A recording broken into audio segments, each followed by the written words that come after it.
To the most recent data from the Centers for Disease Control, over 2,100 people died in Iowa and Illinois from an opioid overdose in 2015. It is a problem that's happening locally, and Local 4's Carrie Keene has more on that trend.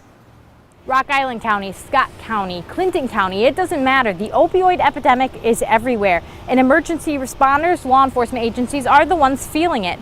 They say it's taxing on their staff and their resources. It just seems like we're having to do more and more with less and less resources. Eric Dahl runs the 911 communications for the Clinton County Sheriff.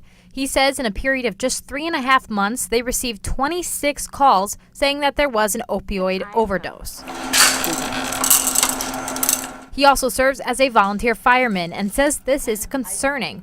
That's why some law enforcement agencies started carrying Narcan, which reverses the effects of opioids. They're able to get there and they're able to recognize some of the symptoms and be able to administer this life-saving drug. Sheriff Jerry Bustos says the Sheriff's Department has used Narcan 4 times since obtaining it in October of 2016 and saved 3 lives. The Scott County Sheriff's Department says they are looking into carrying Narcan as well because in Scott County, Narcan is used 3 to 5 times a day, with Davenport being the hot spot.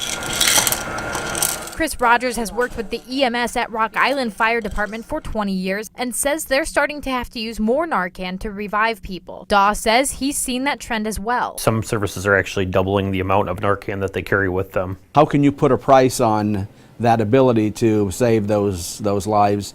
I certainly won't try to do that because it's very valuable to us.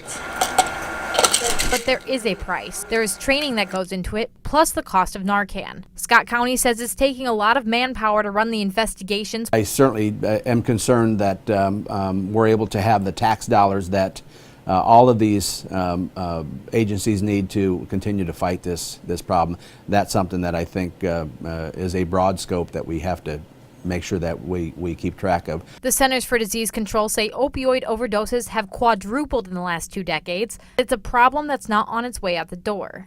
Carrie Keene, Local 4 News.